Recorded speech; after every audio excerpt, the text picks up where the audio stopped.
Selamat datang di Pojok Santai. Sebelum Anda mendengarkan audiobook ini, kami menginformasikan bahwa channel ini adalah review audio dari buku yang ada di Indonesia. Untuk membaca keseluruhan buku ini, kami menyarankan membeli buku aslinya di toko buku kesayangan Anda, baik offline maupun online. Keberadaan channel ini dimaksudkan untuk membantu Anda mendapatkan pengetahuan dari buku-buku kesayangan Anda. Jangan lupa untuk subscribe, like, dan komen. Selamat datang di Pojok Santai, channel khusus yang membahas komik dan novel dengan cara asik. Kita mulai menapaki serial buku ke-22 Wiro Sableng dengan judul Siluman Teluk Gonggok. Siapkan dirimu kisanak, kita akan memasuki dunia persilatan yang penuh intrik dan tipu daya.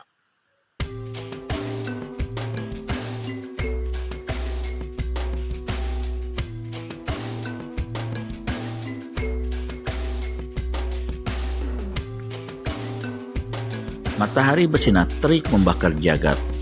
Pemuda berambut gondrong, berpakaian serba putih dengan ikat kepala juga kain putih, merasakan tenggorokannya kering, belum membasahi sekujur tubuhnya. Dia merasa bersyukur karena sepeminuman teh berlalu, akhirnya dia sampai di sebuah kampung. Paling tidak, dia bisa minta air segar pada penduduk. Tapi kebetulan di mulut jalan ditemuinya sebuah kedai. Pemuda ini masuk ke dalam kedai dan memesan minuman. Untuk mengurangi rasa panas, dia berkipas-kipas sambil menunggu pesanan. Pada saat itulah 3 orang penunggang kuda berhenti di depan kedai. Sejenak si gondrong perhatikan ketiga pendatang ini. Kelihatannya seperti orang-orang yang tengah mengadakan perjalanan jauh dan ingin melepaskan lelah sambil membasahi tenggorokan. Si gondrong palingkan kepala, tak pedulikan orang-orang itu. Ketika pelayan meletakkan minuman di hadapan si pemuda, tahu-tahu ketiga pemuda kuda tadi sudah melompat dan berdiri di hadapannya. Sekilas si pemuda melirik, lalu acuh tak acuh dia terus berkipas-kipas. Salah satu tangannya menjangkau gelas minuman, tapi gerakannya tertahan oleh bentakan salah seorang tamu di sampingnya. "Jadi, menurutmu ini bangsatnya?" Yang bentak ini berusia sekitar 30 tahun, berambut pendek, memelihara brewok dan berbadan tinggi kekar. Lelaki di sampingnya sudah seorang tua berambut kelabu, memandang sejenak pada pemuda rambut gondrong, sejurus kemudian dia anggukan kepala. "Memang dia bangsatnya, aku pasti betul," kata si rambut kelabu. Lelaki ketiga, seorang pemuda berbadan tegap, lantas saja membuka mulut. "Jika dia malingnya, tunggu apa lagi? Sret!" Dari balik pinggangnya, pemuda ini cabut sebilah golok dan mengancungkan ke arah pemuda berambut gondrong yang duduk di belakang meja. Seperti seorang buta dan tuli layaknya, si gondrong ini seolah-olah tak melihat orang-orang di sekitarnya atau tak mendengar percakapan-percakapan di dekatnya. Dia terus saja berkipas-kipas dan malah kini mengambil gelas berisi minuman. "Setan, kau berani belagak tolol pilon di depan kami ya?" Sentak pemuda yang memegang golok. Tangan kanannya diayunkan. Prang! Gelas di tangan pemuda gondrong pecah berantakan. Sebagian isinya tumpah membasahi meja serta pakaian pemuda ini. Bagian bawah gelas yang papas ditebas golok tajam masih berada dalam genggaman tangan kiri pemuda itu. Di dalamnya masih berada sedikit sisa minuman. Si gondrong goleng-goleng kepala lalu menyeringai.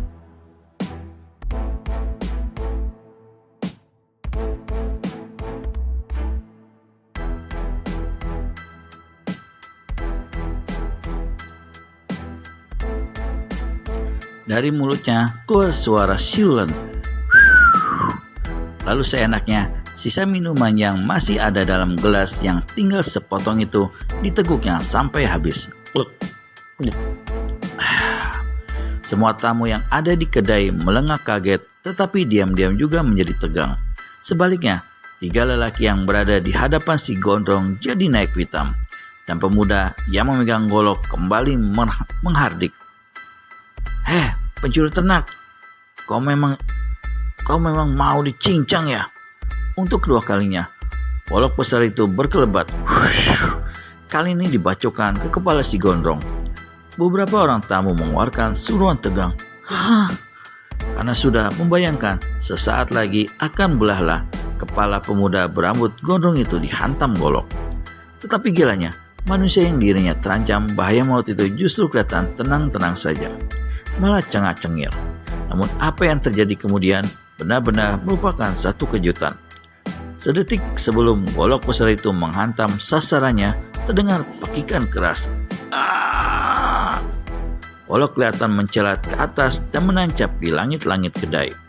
Pemuda yang tadi memegang senjata itu terhuyung 4 langkah ke belakang sambil pegangin siku tangan kanannya. Entah kapan si gondrong ini bergerak, tahu-tahu dia telah menangkis serangan maut yang dilancarkan, bahkan memukul tangan sambungan siku orang yang inginkan jawanya. "Pelayan, ambilkan minuman baru dong. Rasa hausku belum habis." Tahu-tahu ada saja monyet kesasar yang datang mengganggu. Si gondrong berseru memanggil pelayan sambil salah satu kakinya dinaikkan ke atas kursi. "Bangsat pencuri, berani kau mencelakai adikku." Tiba-tiba, laki brewok hantamkan tinju kanannya yang besar kuat ke dada si gondrong. Tinju tepat mendarat dengan kerasnya di dada si gondrong. Tapi yang menjerit kesakitan bukannya pemuda itu, malah justru si brewok. Tubuhnya terjajar ke belakang dan tangan kanannya kelihatan merah bengkak. Marah dan kesakitan si brewok berteriak, "Natap, sekalipun kau punya ilmu setan, aku mau lihat apakah kau kebal senjata." Sebilah belati dicabutnya, sering dari pinggang, lalu secepat kilat ditikamkannya ke arah si pemuda. Seperti tadi, waktu diserang dengan golok, tak kelihatan pemuda rambut gondrong itu bergerak. Tahu-tahu golok sudah mental dan penyerang kena dihantam. Kali ini pun terjadi hal yang sama. Lelaki brewok menjerit kesakitan. Belati di tangannya mental ke udara dan menancap di langit-langit kedai, tepat di samping golok. "Pelayan, mana minuman baruku? Lekas, aku benar-benar kehausan," teriak si gondrong. Sampai saat itu, sedikit pun dia tidak beringsut dari kursi yang didudukinya. Kini semua orang di dalam kedai itu serta-merta menjadi maklum. Pemuda berpakaian putih, berambut gondrong, bertampang lugu, bahkan seperti agak sinting ini bukan manusia sembarangan. Pelayan datang setengah berlari membawakan minuman. Kali ini di gelas besar. Setelah meneguk isi gelas sampai setengahnya, si gondrong hembuskan napas panjang. Perlahan-lahan dia palingkan kepalanya ke arah lelaki tua berambut kelabu yang tegak di samping mejanya dengan mulut menganga dan tampak terkesiap. Si gondrong sunggingkan senyum. Orang tua berambut kelabu, apa kau juga hendak turun tangan terhadapku? Maling ternak, kau tunggulah di sini. Sekali kulaporkan apa yang kau lakukan, orang-orang Adipati Japara akan datang menghajar dan menangkapmu. Orang tua berambut kelabu menjawab sambil mengancam. Tampaknya dia terpunya nyali untuk ikut-ikutan turun tangan. Si gondrong tertawa. "Gila, tuduhanmu sungguh tidak enak, maling ternak. Maunya sih pecahkan mulutmu dan juga 2 kembarmu itu menuduh seenaknya. Tanpa alasan, tanpa bukti, tak ada saksi. Saksiku adalah mataku sendiri. Aku masih belum buta. Memang kau yang mencuri selusin kerbau yang kugembalakan di tepi hutan manuk." Cek. Si gondrong lelitkan lidah. "Benar kau belum buta orang tua, tapi mungkin sudah lamur. Kau pasti salah lihat." "Tidak mungkin. Lekas katakan, di mana kau sembunyikan kerbau-kerbau curian itu?" Si gondrong geleng-gelengkan kepala. "Dengar ya orang tua, namaku Wiro Sableng. Mungkin aku pemuda gendeng, tapi bukan pencuri kerbau." "Bukan pencuri kerbau? Pencuri kerbau bukan, tapi maling kerbau, iya. Mendamprat pemuda yang rambut sambungan sikunya copot. Si rambut gondrong yang ternyata adalah pendekar 212 Wiro Sableng garuk-garuk kepalanya. Dia berpaling pada si rambut kelabu. Orang tua, coba aku jelaskan dulu apa yang sebenarnya terjadi. Tidak perlu, potong lelaki brewok. Jelas kau malingnya. Ayahku tak mungkin salah lihat. Oh, jadi si rambut kelabu ini ayahmu, ujar Wiro. Yang ini pasti adikmu. Dengar ya brewok, mencuri selusin kerbau bukan soal mudah. Paling sedikit harus dilakukan oleh 3 orang. Kalian lihat sendiri, aku di sini cuma sendirian. Jangan coba mengelabui kami. Kawan kamu saat ini tentu tengah menggiring kerbau-kerbau itu satu ke tempat. Lama-lama murid Eyang Sinto Gendeng ini jadi jengkel juga. Bagaimana selanjutnya? Tuduhan yang disematkan kepada Wiro Sableng alias pendekar kapak maut Naga Geni 212.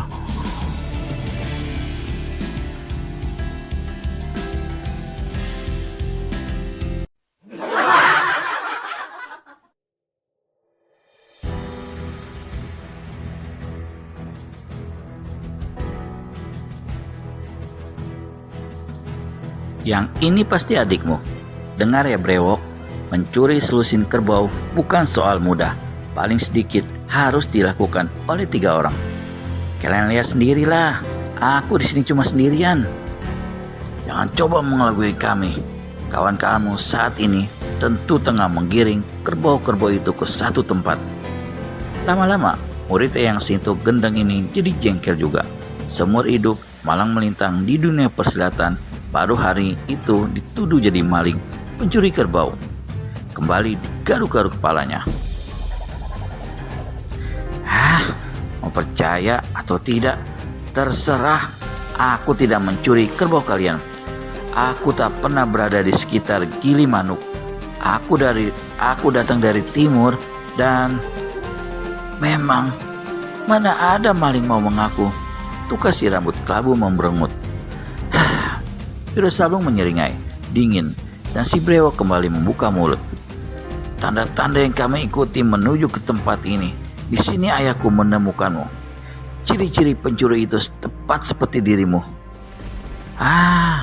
Mungkin ayahmu hanya melihat dari jauh. Wiro coba membela diri. Jauh atau dekat bukan soal. Yang jelas, kau memang telah melarikan kerbau-kerbau kami. Brewok, jika kau tetap menuduhku sebagai pencuri, berarti kau tak bakal menemukan pencuri sebenarnya. Kau benar-benar akan kehilangan kerbau-kerbaumu. Jika katamu pencuri itu menuju ke jurusan sini, tentu dia atau mereka masih belum jauh dari sini. Kalian masih punya kesempatan untuk mengejar. Habis berkata begitu, Wiro berdiri dan berkata pada adik si brewok, "Sini, mari kusambungkan kembali tulang sikumu." "Tak perlu," jawab si pemuda sambil pegangin tangannya cedera. "Ya memang tak perlu," kata kakaknya brewok nimpali beringas. Lalu dia mengajak adik dan ayahnya segera melapor ke Kadipaten. Kalian, ayah dan anak sama saja keras kepalanya. Lebih baik untuk sementara kalian jadi patung saja supaya tidak menggangguku. Dengan bergerak cepat, Wiro Sableng menotok ketiga orang itu. Hingga tak mampu lagi bergerak. Setelah membayar minumannya, dia lambaikan tangan pada ketiga beranak itu dan melangkah pergi. "Maling kerbau, jangan lari kau!" teriak si brewok. "Bangsat pencuri!" adiknya menimpali. "Sekali engkau lari ke ujung dunia, akan ku kejar dan ku cincang." Si ayah tak ketinggalan berteriak. "Petugas-petugas Kadipaten akan menangkap dan menghajarmu. Mereka ingin mengejar namun tak mampu bergerak." Akhirnya hanya bisa memaki-maki sementara Wiro sudah tak kelihatan lagi.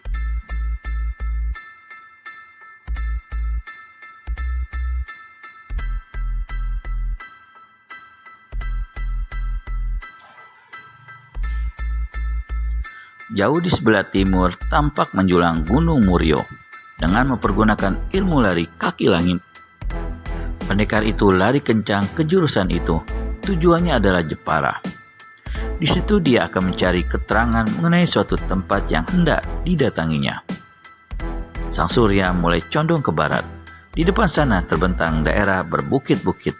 Sebagaimana lazimnya keadaan alam, jika ada bukit-bukit, maka di situ akan terdapat pula lembah-lembah. Wiro berdiri di puncak sebuah bukit memandang berkeliling. Lembah dan bukit di daerah itu tampak hijau subur, tetapi masih liar, belum dibuka manusia. Sesaat kemudian, ketika dia siap untuk meneruskan perjalanan, mendadak langkahnya tertahan.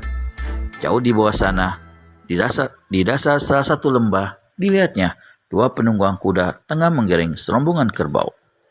Tak dapat dipastikan berapa jumlah binatang itu, namun Wiro yakin bahwa ternak tersebut pastilah kerbau curian, milik ketiga beranak di kedai yang tadi menuduhnya sebagai pencuri.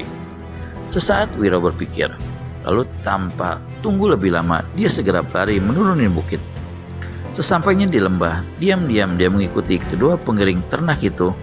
Mereka masih muda-muda. Seseorang di antaranya berpakaian putih-putih, berambut gondrong, dan memakai ikat kepala sapu tangan putih. Sepintas lalu, ciri-cirinya memang sama dengan Wiro.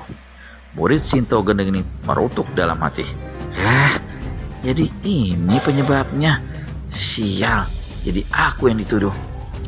Inilah pangkal sebabnya. Tidak salah kalau orang tua berambut putih itu menuduh bahwa dialah yang telah mencuri selusin kerbau mereka. Walau yakin kedua pemuda itu pencuri, namun Wiro tidak segera turun tangan. Dia terus mengikuti perjalanan mereka dari balik semak belukar. Hal ini tidak sulit dilakukan. Walaupun menunggang kuda, tapi karena harus menggiring kerbau, 2 pemuda itu terpaksa bergerak perlahan. "Di mana kita akan istirahat?" tanya pemuda penunggang kuda berambut gondrong. "Kita tidak akan istirahat, Kunto. Jika kemalaman di jalan, bisa berabe." Si gondrong yang bernama Kunto menyauti. "Kau selalu khawatir kemalaman. Mengapa tidak lewat jalan umum saja? Dalam waktu 2 jam, kita akan sampai ke kota dan menikmati hasil penjualan kerbau-kerbau ini." Sang kawan tidak kelihatan senang. Dia berkata, "Kau masih terlalu hijau untuk jadi pencuri ternak. Lewat jalan umum memang lebih cepat, tapi sama saja dengan menyerahkan batang lehermu pada petugas kadipaten. Aku yakin pemilik ternak ini telah melapor ke kadipaten." Kunto tertawa. "Aryo, kaulah yang tolol. Apa kau tidak tahu kalau orang-orang kadipaten hanya mau mendengar laporan dan minta uang pada si pelapor, tapi tidak pernah melakukan sesuatu? Apalagi mengurusi kerbau, kecuali jika pemilik kerbau itu menjanjikan separuh dari kerbaunya yang hilang akan diberikan pada mereka." "Ya, aku tahu hal itu," jawab Aryo. "Tapi aku tetap tak mau cari penyakit. Kalau tidak melapor ke kadipaten, bukan mustahil pemilik kerbau itu mengumpulkan orang sedesa dan mengejar kita. Sekali tertangkap, kita akan mereka gebuk sampai lumat." Kunto terdiam sesaat, lalu bertanya, "Kalau kau sudah takut begitu, lalu bagaimana kita membawa ternak ini langsung ke kota dan menjualnya seolah-olah milik kita?" Aku tidak tolol dan tidak akan melakukan seperti itu. Ternak ini aku titipkan dulu di luar kota di tempat Sumengkar. Kita cari pembeli di kota. Jika harga cocok, baru dibawa ke tempat Sumengkar." "Susah-susah ke kota. Bagaimana kalau kerbau itu aku saja membeli?" Tiba-tiba satu suara menimpali. Tentu saja, Kunto dan Aryo kaget bukan main. Keduanya sesaat saling pandang. Setan atau manusiakah yang barusan bicara? Keduanya lo sama-sama berpaling ke belakang. Tak ada siapa-siapa. Memandang berkeliling juga, tak seorang pun kelihatan. Aneh. Jelas mereka mendengar suara, tapi di mana orangnya? Aryo dan Kunto kembali saling pandang. Keduanya menunjukkan wajah takut. "Kudengar, daerah sekitar sini banyak dedemitnya," bisik Kunto seraya rapatkan kudanya ke kuda kawannya. "Jangan-jangan mungkin kita cuma salah dengar," saut Aryo. "Tiupan angin kadang-kadang seperti suara manusia, apalagi kalau kita sedang melamun. Kita tidak sedang melamun, Aryo. Suara manusia mana bisa sama dengan suara desau angin? Kalau bukan suara manusia itu tadi, pasti suara setan. Mari kita bergerak lebih cepat. Kedua orang itu segera menghalau kerbau-kerbau di depan mereka. Tunggu dulu. Tiba-tiba suara tadi kembali terdengar, lebih jelas dan lebih keras. Kalian belum menjawab pertanyaanku. Kunto menggigil sekujur tubuhnya. Dia ingin menghambur duluan meninggalkan tempat itu. Aryo pegang hulu goloknya. Dengan mata lihat, dia memandang berkeliling lalu membetak dengan suara bergetar. Setan atau manusiakah yang berbicara? Harap tunjukkan muka. Terdengar suara tawa bergelak. Benarkah suara setan yang bersuara tadi? Untuk pastinya, temukan jawabannya di video selanjutnya hanya di channel Pojok Santai. Segera subscribe dan tekan tombol lonceng untuk mendapat notifikasi video terbaru dari kami. Terima kasih dan sampai bertemu kembali.